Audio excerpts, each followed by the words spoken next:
Hello everyone, চলে এলাম আরও একটি ভিডিও নিয়ে। পৃথিবীতে কত ধরনের বিচিত্র ঘটনা ঘটে। এই যেমন দেখেন, খালিদ হাসান মিলু বাংলাদেশের প্রয়াত একজন সঙ্গীত শিল্পী, খুবই বিখ্যাত শিল্পী ছিলেন, অনেক অনেক জনপ্রিয় গানের গায়ক।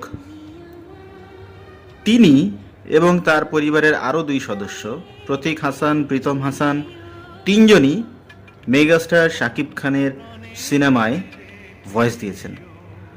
তার মানে একজন শিল্পী একই পরিবারের তিনজন গায়কের গানে ঠোঁট মিলিয়েছেন।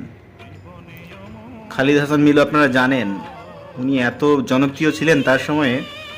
ওই সময়ের যত বিখ্যাত গান, শ্রুতিমধুর গান, জনপ্রিয়তম সকল গানের গায়ক তিনি। তো শাকিব খান যখন ক্যারিয়ার শুরু করেন ওই সময়েই তিনি অলরেডি সুপারস্টার। খালিদ হাসান মিলুর কথা বলছি। তো উনি তখন শাকিবের দুজন দুজনার সিনেমায়, বিষে ভরা নাগিন সিনেমায়, জানের জান সিনেমায় কণ্ঠ দেন।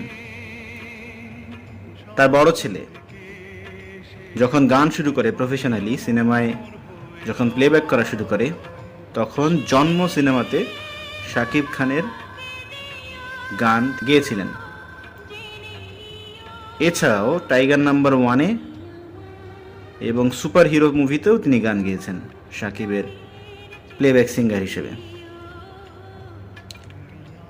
আর এখন আমরা যেটা দেখলাম লাগে উড়াধুরা, সেখানে প্রতীক হাসানের ছোট ভাই, এখনকার প্রজন্মের ক্রেইজ প্রীতম হাসান লাগে উড়াধুরা শিরোনামে প্লেব্যাক করেছেন শাকিবের জন্য।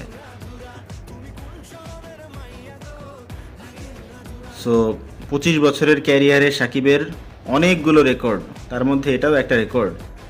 একই পরিবারের দুই প্রজন্মের 3 কণ্ঠশিল্পী গানে তিনি ঠোঁট মিলিয়েছেন।